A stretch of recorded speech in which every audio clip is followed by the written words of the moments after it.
Well, good day. Welcome to our class. It is our fourth class in the series on shadows. It's good to have you back. Good to see you again. I hope you are well. If you're watching, most likely you're watching over the July 4th weekend. I hope you had a good and pleasant weekend in celebration of Independence Day.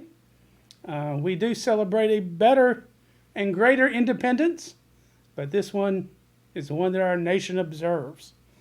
We are in our, like I said, our fourth class. Our shadow this week is the book of Ruth. And I asked you last week to read this book. It's only 4 chapters long, fairly short, all narrative, no complex theology, languages, ideas, pretty straight, nice little story. And so I asked you to look for the shadow of Jesus in this story. So we've asserted in the last several weeks that the entire Old Testament shadows our Savior. And so if the entire Old Testament shadows him, then this story must shadow him as well. So this week we have some Lowerys with us, a whole group of them, 3 of them, who are going to be telling us this story this week. They're going to be sharing it for mostly children or children of all ages. And so if you would, listen to, and we'll be back here in a moment. Thank you. Ruth, oh Ruth, can I rock Obed to sleep tonight? Here you go, Naomi. He has been a little bit fussy tonight. Probably you can get him to sleep. Yes, you know grandmas are good at that. You know, there was a time when I thought I wasn't going to get to be a grandma. Years ago, or not so far ago, in Bethlehem, there was a famine. There wasn't any food. So my husband and I and our 2 sons went to Moab, where you are. In Moab, it's mostly Gentiles, but where we're from, we're Jews. So we went to Moab, and my 2 boys grew up, and you married one of my sons, and Orpah married one of my sons. And we were so happy there, but then we had some dark days. I do remember those dark days when your husband died and then my husband died and your other son died too. It was a lot to handle for us. It was. You and Orpah helped me a lot. And then I heard that the famine was over in Bethlehem, that there was food again, so I decided it was time to go back. And I wanted you and Orpah to stay here in Moab and be with your family and your people, the Gentiles, because we're all Jews in Bethlehem and Judea. But you insisted on coming with me. Do you remember what you said to me? I do remember. I said, don't ask me to leave you. Where you go, I'll go. And where you live, I'll live. And your people will be my people. And your God will be my God. Only death will separate us. Yes, I could tell that you were going to come with me. So you left Russia, I mean Moab, and came with me to Bethlehem. And even though there wasn't a famine there anymore, it was still hard. We didn't have a husband, we didn't have a son or a brother, anyone to take care of us. So you would go out gleaning every day and pick up grain and pick up barley and things and make us bread so we could eat, which was so nice. And God led you to glean in Boaz's field. Boaz is our Kinsman Redeemer. That is someone who is a close relative who can help us if he chooses. And we were helpless, and he did help us. We were so happy. You and Boaz got married, and now we have a little Obed. Oh, I think I hear Boaz now. Shalom, your kinsman redeemer is home. Mwah. Oh, Boaz, our kinsman redeemer, we were just talking about you. We were talking about when we came to Bethlehem, and it was so difficult at first. We were so helpless, and you helped us. Obed is asleep now. I wonder what he'll be someday when he grows up. Maybe we'll have a king in our family someday. Uh-oh, I smell something. Here, Mama. I think it's your turn now, Boaz, our Kinsman Redeemer. Are you sure? I don't think this is a job for your kinsman redeemer. Welcome back. So you heard the story of Ruth, and you heard the Naomi character, you heard Miss Karen talk about the story, and Arena talk about the story, primarily as it occurred in Ruth. And so this is an interesting story. It's a well-loved story. It talks of Ruth's adoration, her love for her mother-in-law, her devotion to her and her well-being, her desire to be with her and not leave her alone. And so this is a very passionate, kind, and loving story. The other thing you heard it referenced from Miss Naomi, was that they would one day, she hoped, would have a king in her family. And they most certainly did, with Ruth being the great-grandmother of King David. So that means Ruth is in the line, the family tree of Jesus himself. And so certainly that would look like that would be part of our shadow. And so it is certainly relevant, but that's not the shadowing part. It's the part that they kept emphasizing in the story, is the idea of a kinsman redeemer. But to explain this, it takes just a little bit of examination of the old law. If you're willing to take a moment with me, I'll try to present it to you in a way that's hopefully easy to understand. So there are two interesting parts to the law that both show up in this story. So the first one is, if you look in the book of Deuteronomy, chapter 24, you'll see a command, a law of Moses that we often don't think of as laws. When we think of laws, there are things like do not kill and do not make idols and those kinds of big things. But this one is one of those that really goes to showing love and compassion for all the people around you. So I'm going to read Deuteronomy chapter 24, verses 19 through 21. So it reads like this. When you are harvesting in your field and you overlook a sheaf, that's a little bit of wheat, do not go back to get it. Leave it for the alien, the fatherless, and the widow, so that the Lord your God may bless you in all the work of your hands, you, the owner of the field. When you beat the olives from your trees, do not go over the branches a second time. Leave what remains for the alien, the fatherless, and the widow. When you harvest the grapes in your vineyard, do not go over the vines again. Leave what remains for the alien, the fatherless, and the widow. Remember that you were slaves in Egypt. This is what I command you to do. So this, what it means is, if you have a wheat field or a barley field, the two they typically had, and you cut the grain, you're supposed to not cut all the way to the edges of the field. You leave grain around the edges of the field. And if you left or dropped some in the field, you are not to go back and pick it up, nor are you to go back and pick up some that might have fallen in the cutting or anything like that. You're supposed to leave it. Now, that is not good business. It is good business to get it all. But what God has said is he wants you to do this intentionally. And if you do this, it will go well for you, the owner of the field. But he is mindful of those who do not have a home and do not have a place. The alien is someone who does not live in Judea, who is not Jewish, someone from another nation. So obviously in this story, we'll see one here, right? Because we'll see that Ruth would be an alien. And the widow, the fatherless and the widow. So certainly we have two widows here in this story, both Naomi and Ruth. And so as they went back to Bethlehem in the story, they went back to Bethlehem, they began to look for places of big farms, wealthy men who have land, and Boaz was a good and honest man. He left parts in the field for the people to come and pick up so they would have something to eat. So this is a very compassionate part of the law.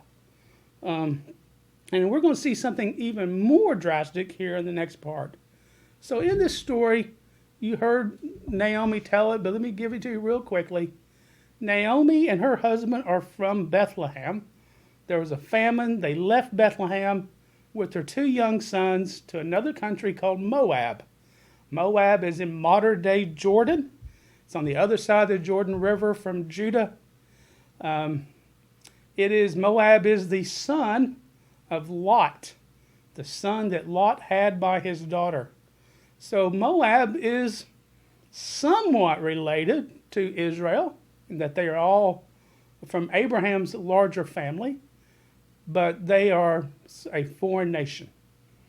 So they go there, they live there, their 2 sons grow up, they marry women from Moab, and then, as bad luck would have it, Naomi's husband died, and then her 2 sons died, and neither son had a child. And this is going to become a critical part of our story because it's from the law. Naomi is now destitute. Her husband's dead. All her children are dead. All her sons are dead. She's got 2 daughter-in-laws. She can't really care for them. She decides to go back to Bethlehem, her home, and she tells her 2 daughter-in-laws to stay in Moab, to go back to their families, get married, get on with their life, have a good life. And one daughter-in-law did, but Ruth would not. She was devoted, and she told Naomi she would not leave her, so she follows her back to Bethlehem. So, there in Bethlehem, they talk about the Kinsman Redeemer, and I'll give you a little bit understanding of what this means. This is in 2 parts. So the first part is from Leviticus, and it's a long chapter, chapter 25, but I'm going to give you a short reading of it and explain the larger part. Leviticus 25th chapter, the Lord said to Moses on Mount Sinai, so this is the law, speak to the Israelites and say to them, when you enter the land I'm going to give you, the land itself must observe a Sabbath to the Lord. For 6 years sow your fields, and for 6 years prune your vineyards and gather crops. But in the 7th year the land is to have a Sabbath of rest, a Sabbath to the Lord. Do not sow your fields or prune your vineyards. Do not reap what grows of itself, or harvest the grapes of your untended vines. The land is to have a year of rest. Whatever the land yields during the Sabbath year will be food for you, as well as your livestock and wild animals in your land. Whatever the land produces may be eaten. So that is, the land must take a rest. But in the next part of this chapter, he talks about the year of Jubilee. And what this means is, when the children of Israel entered the promised land, they were allotted land by their family. If you were in the family line, you had a family, a father's name, you were given land, and that land was yours. And it was to stay yours for your family forever. But if you fell on hard times and you had to sell your land, that meant you were no longer part of the record. Your land ownership meant you were a member of the community. Your place in the promised land gave you standing in the larger community. And when you sold it, you lost your standing. But the Lord never wanted his people to be separated from the land. So in every 50th year, the year of Jubilee, if you had bought someone else's land, you had to give it back. You had to give it back to the original person who owned the land, or to their family if they were no longer living. You also had to clear all debts that were owed. So if someone had borrowed money from you, they cleared it. No longer had debt. And so that way you could always have a chance to get back and to get yourself back on your feet. You may get into trouble again and lose it again, but you had a chance to get back on your feet and to be cleared of all your debts. And so this land ownership was meant they had a place in the promised land.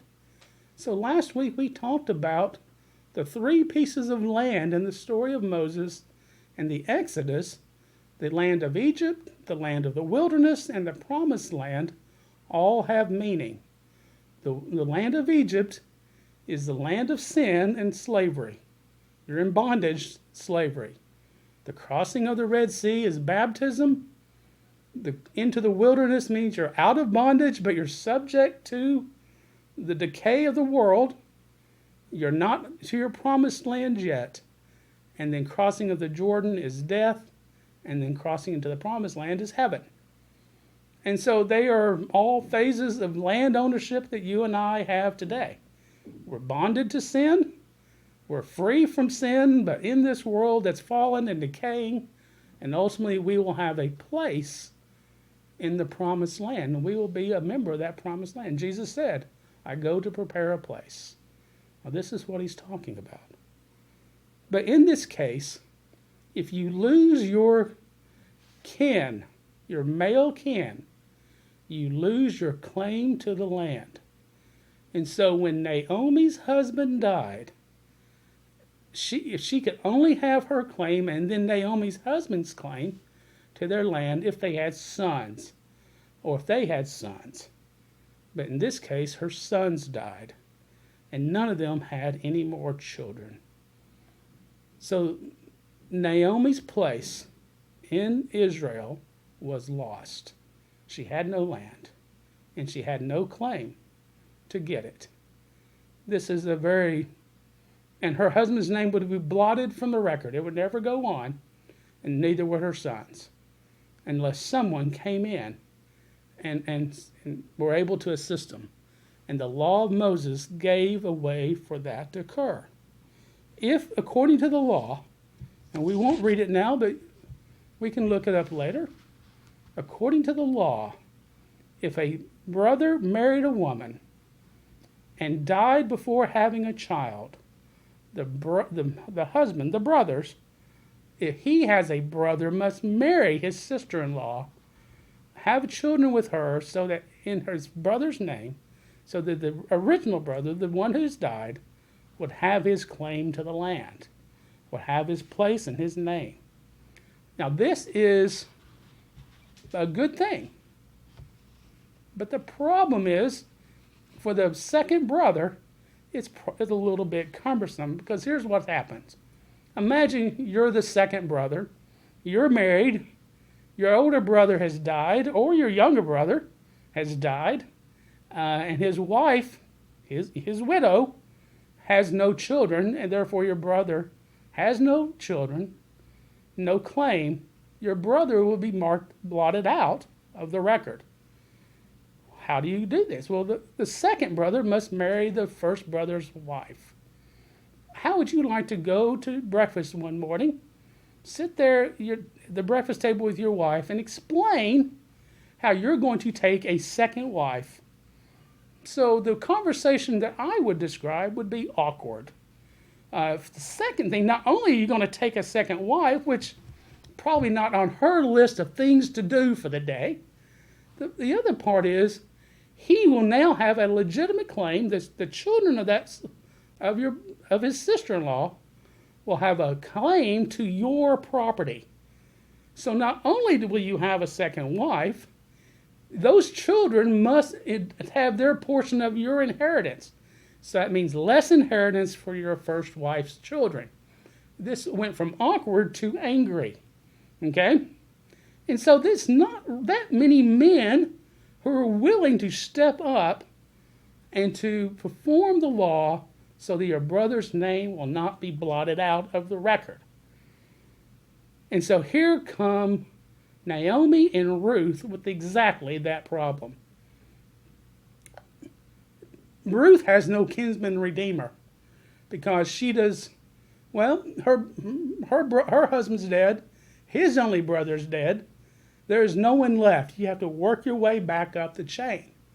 And so now we must go to a kinsman of Naomi and to her husband. Is there a man who's probably along in years, because it had been the older man's relative, who would step up and take either Naomi or Ruth as a wife? You would not take Naomi because she is no longer able to bear children, so you could not continue the line. You must take Ruth. And so this is how the story happens. And Naomi tells Ruth, you must go to this man. We must have him be your redeemer. But unfortunately, Boaz is not the first one who has the responsibility. So Boaz met the man who was supposed to be the one who take Naomi and Ruth. He says, hey, would you take Naomi and Ruth? And he says, this is in the 4th chapter of Ruth, and he says, sure, I'll take them as Ruth is my second wife. Be glad to. And Boaz says, great, that's wonderful. You'll now have to give part of your inheritance to her and her children. And he said, on second thought, I'll pass. Thinking about that awkward breakfast conversation, I have no doubt. So he rejected, and so Boaz said, I will take her. It wasn't Boaz's responsibility, but Boaz stepped in to redeem Ruth. And when he took the place, he gave not only Ruth offspring, he gave Naomi's husband offspring. Therefore, they will be put back into the record and be part of the legacy and heritage of the promised land. That's an interesting story. It's not really much that we understand in our culture. Taking on sister-in-laws as wife as a matter of law while you have another wife. I'm trying to think about the problems that might occur. But they would be many and severe. This man gave up his own children's inheritance to split with this other woman. And he did that when he had to. So how is this a shadow? Do you see who the shadow of Jesus is in this story? And so if you have not figured it out, I'll offer you this. The shadow of Jesus is Boaz. So here's the key part. When the law failed, the man from Bethlehem stepped forward and redeemed both Jewish Naomi and Gentile Ruth. And that is now a prophecy of what Jesus will exactly do.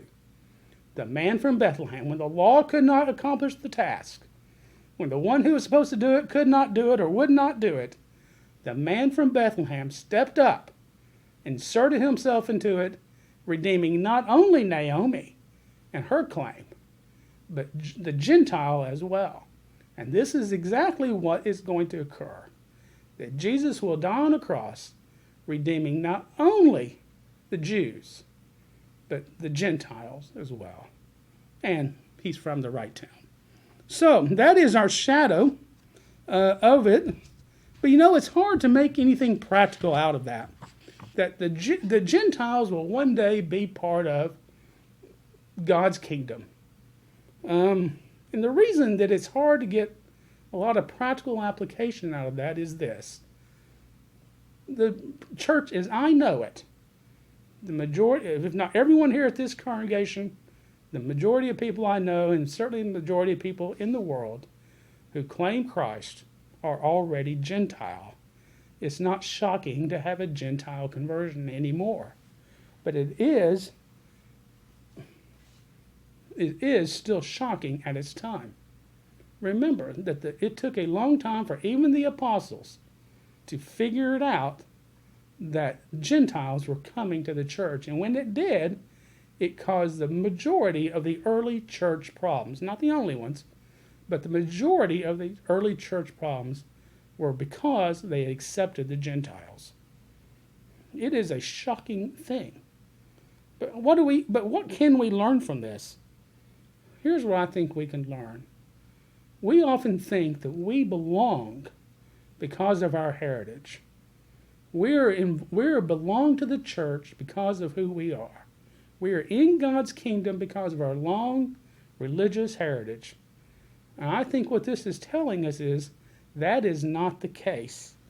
It will be who God chooses to bring in.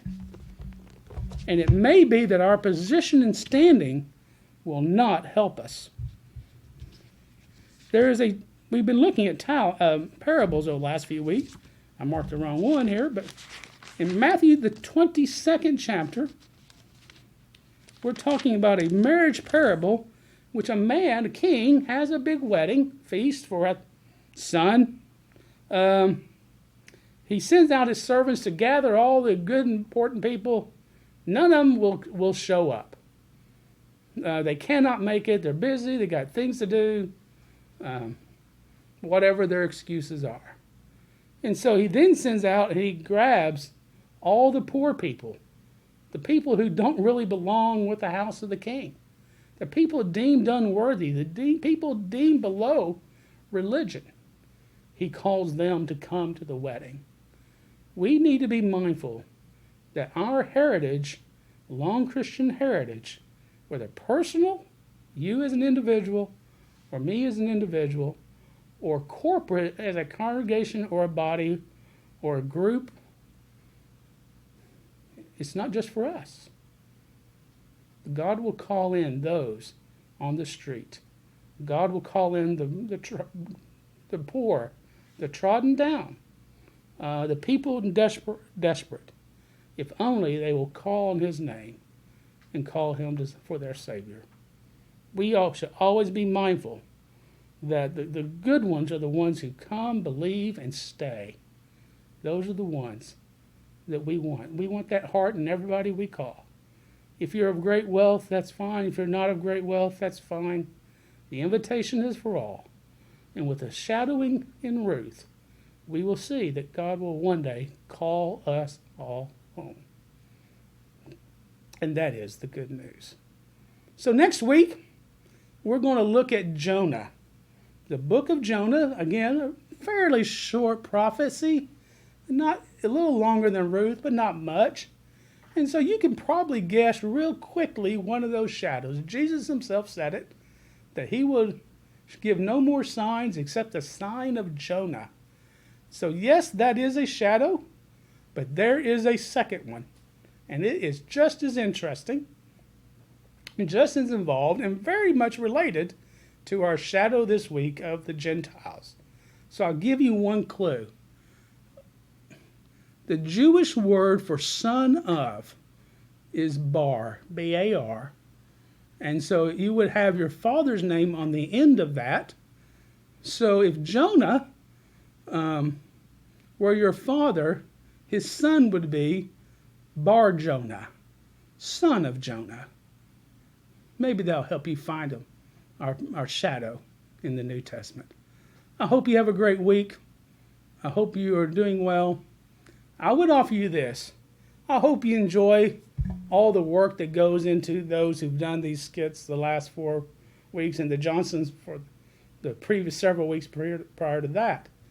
If you are willing, you're a teacher, and you are willing, I am sure that Ashley would love for you to give her a call and help her out so we can continue doing these for 8 more weeks. So we appreciate it. I appreciate it. I know she would appreciate it. Feel free to volunteer. You don't have a lot of requirements. I'll give you the story. We want you to cover 10 minutes, 15 minutes. You can do pretty much whatever you want as long as you don't set the building on fire. I look forward to seeing you. Hope to see you Sunday, and good day.